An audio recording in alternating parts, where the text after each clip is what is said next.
Capilla del Cristo y antigua sacristía.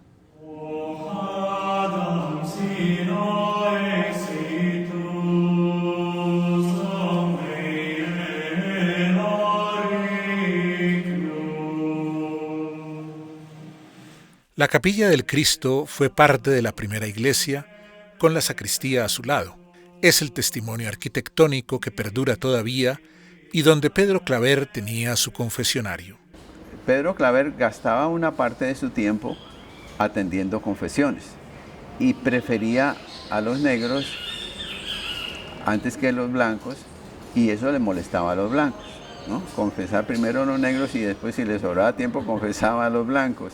Su confesionario estaba detrás de la puerta menor de la iglesia que mira a la capilla de Nuestra Señora del Milagro.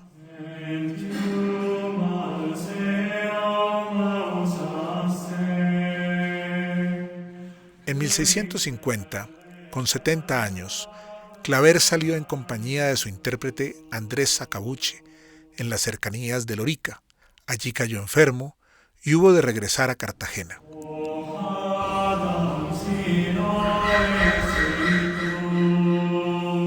Al año siguiente, una peste asoló la ciudad y se contagió, pero resistió, mientras que en la comunidad 9 jesuitas se enfermaron y murieron.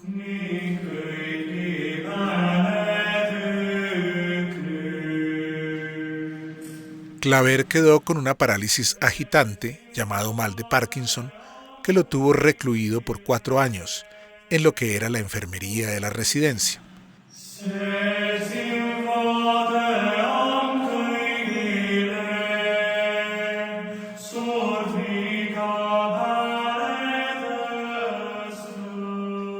Mientras afuera seguían sufriendo los esclavos, se agregaba la agonía y muerte de Alonso de Sandoval en 1652 y llegaba un relevo con el padre Diego Fariña para encargarse del trabajo con los esclavos. El 6 de septiembre de 1654, Claver pidió que lo bajaran a la iglesia para recibir la comunión y hacer su última visita a la imagen de Nuestra Señora del Milagro.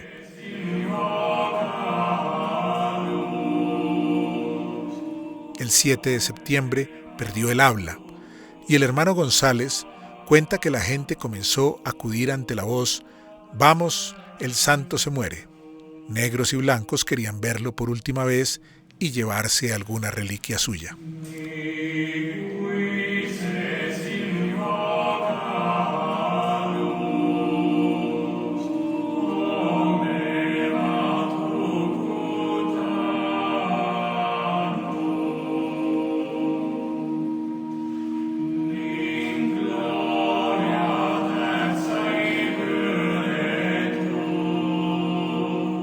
Pedro Claver se fue extinguiendo y murió en la madrugada del 8 de septiembre, día de Nuestra Señora. El pueblo comprendió, ahora sí, qué clase de hombre había sido Pedro Claver.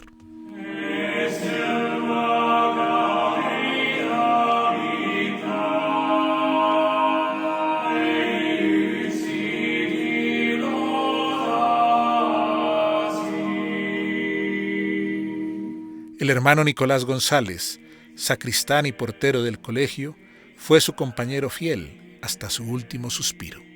Más tarde, comenzaron las informaciones para el proceso de beatificación. Solo los testimonios del hermano Nicolás González ocupan 130 páginas. La mayoría de los testigos son los pobres y de manera especial los esclavos.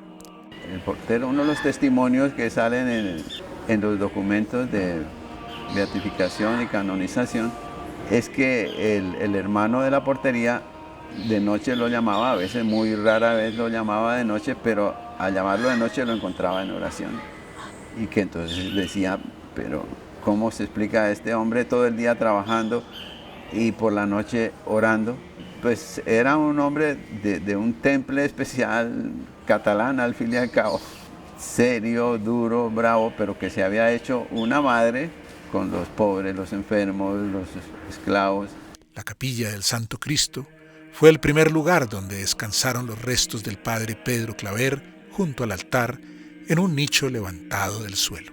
Un nicho en la pared de tal manera que podían venerarlo desde la sacristía, la parte interior, o desde afuera, prenderle velas al santo que ellos veían como de ellos, ¿no? Era su santo. Pues tenía fama de santo en casi todas las clases sociales de su época, pero los que se empeñaron en que tuviera un entierro de altura fueron los mismos negros.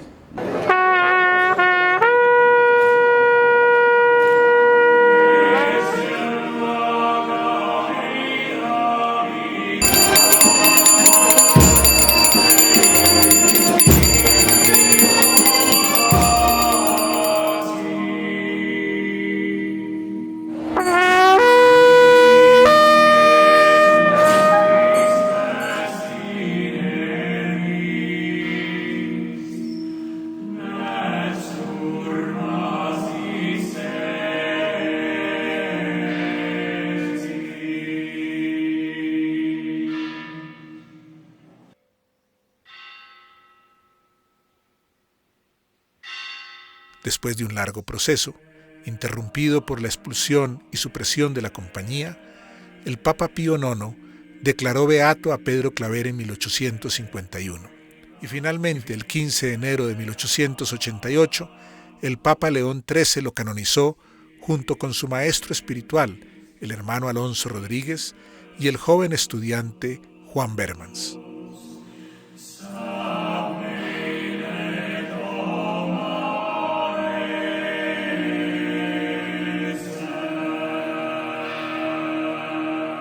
La figura de San Pedro Claver, además, creo que en la actualidad tiene un valor muy interesante porque en este proceso de usar elementos históricos e irse al pasado para encontrar procesos que justifiquen algunas acciones políticas del presente, San Pedro Claver, ya así la figura del santo, se ha convertido en un referente de los derechos humanos, ¿no? De la valoración, de la defensa de los derechos humanos.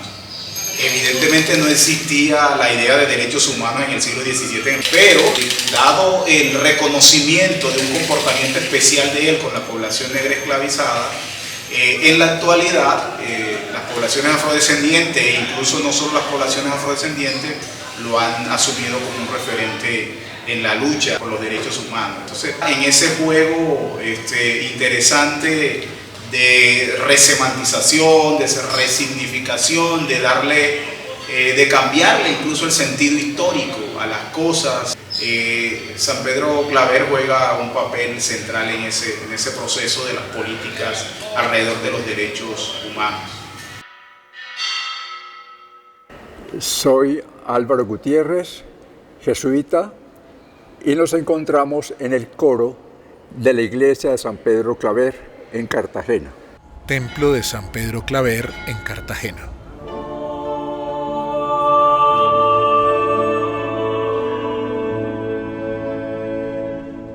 Aquí me encuentro desde hace varios años y por lo mismo he estado siempre muy atento a la vida de las comunidades afrodescendientes en este lugar. Además, tuve la oportunidad de vivir muchos años en el Congo, en el África, de manera que siempre he estado muy atento a la evolución de estas comunidades que conoció y amó San Pedro Claver. En este momento, en esta iglesia, algo que evoca las realidades afrodescendientes, las poblaciones negras, lo contemplamos en los distintos vitrales de este templo. Aparece San Pedro Claver rodeado de personas negras. Hoy, en Colombia, hay una mayor presencia de personas, no del África, no originarias, sino descendientes de las personas que fueron esclavizadas en los siglos anteriores. Y esto mismo me hace pensar que estas personas de origen africano que aparecen en los vitrales de esta iglesia se bajaron de los vitrales. Esa es la percepción que tengo en este momento y es algo que nos anima y que nos da alegría, porque esa población negra debe tener mayor presencia en el transcurso de nuestra historia y reconocimiento por lo que aportaron a nuestro país. De manera que es eso lo que yo aporto a partir de este templo en el que nos encontramos, de San Pedro Claver, que llamamos patrono de los derechos humanos.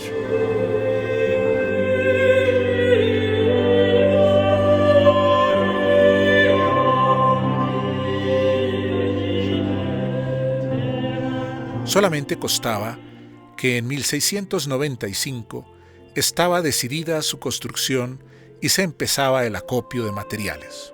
Todo el tiempo he sido muy aficionado a la historia de la compañía, sobre todo en el Nuevo Reino, sobre todo a partir de mi tesis de doctorado, que fue sobre un jesuita de la colonia que se llamaba Juan Martínez de Ripalda.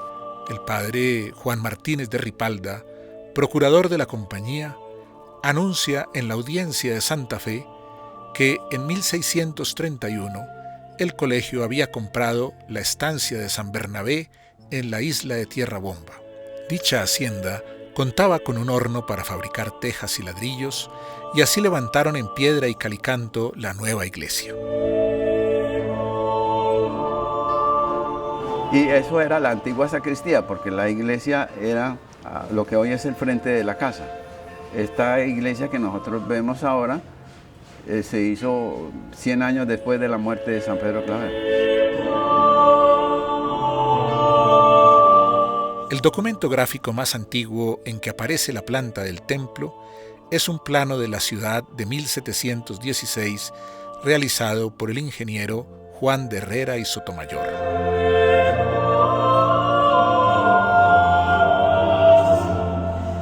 A mediados del siglo XVIII se encontraban en Cartagena dos hermanos jesuitas europeos con oficio de murarius, que equivale a maestro de obra. Ambos intervinieron en la construcción del nuevo templo. El primero de ellos fue el hermano Lorenzo Koninck, oriundo de Ámsterdam y novicio de la compañía desde 1729.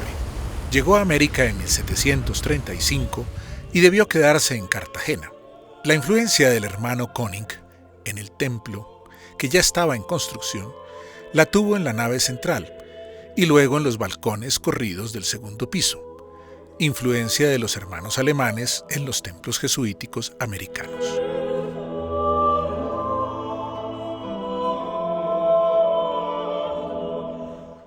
El segundo hermano alemán, quien reemplazó a Koninck en los trabajos de diseño y construcción, fue el hermano Miguel Schleisinger, quien entró en la compañía en el noviciado de Landsberg en 1753 y también quedó catalogado como murarius.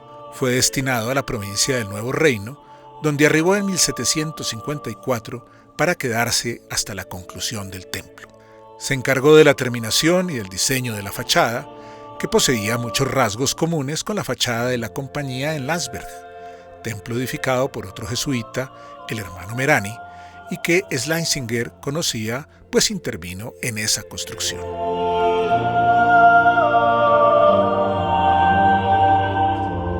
Ambos templos poseen hornacina sobre la puerta principal y el conjunto de ambas fachadas es de barroco ascético, con marcada tendencia hacia lo simple y austero.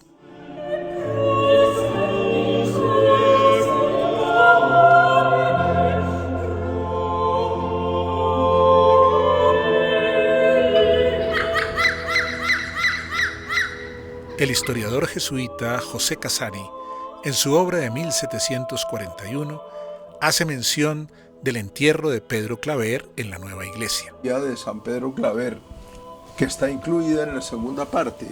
Mira, este es el comienzo de la segunda parte. Casani fue un gran personaje en Madrid y él nunca vino a América. Se consideró que cerca de 1760 se dieron por concluidas las obras del templo de San Pedro Claver.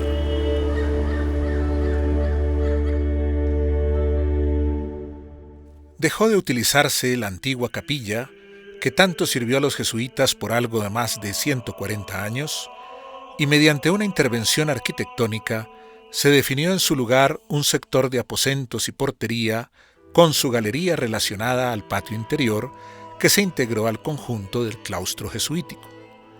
En 1767, mediante el decreto de expulsión de la compañía por el rey Carlos III, los jesuitas de Cartagena fueron despojados de los edificios del colegio y el templo, así también como de sus haciendas anexas. Este mismo año, las autoridades reales decidieron que las estructuras arquitectónicas fueran ocupados por los hermanos hospitalarios de San Juan de Dios para instalar el Hospital de San Sebastián, y el templo pasaría a llamarse San Juan de Dios.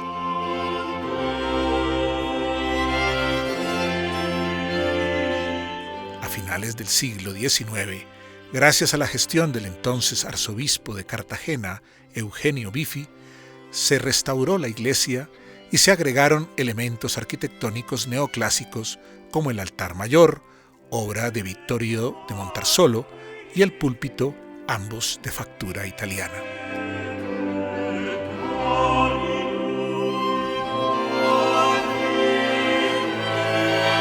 En 1882, gracias a las acciones conjuntas del obispo italiano Eugenio Bifi y el presidente Rafael Núñez, se logró devolver el templo y claustro a la Compañía de Jesús, cuya entrega oficial se realizó en 1883.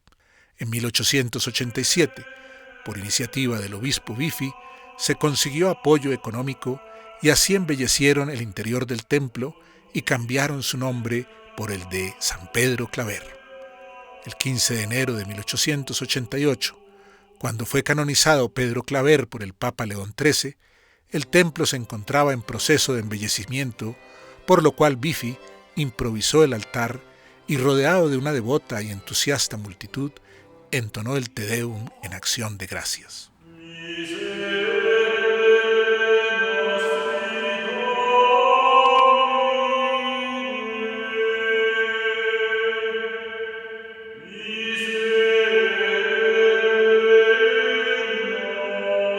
En 1889, las reliquias del santo fueron trasladadas del nicho que se encontraba en una columna del crucero a un relicario de bronce y cristal que se depositó bajo el altar mayor.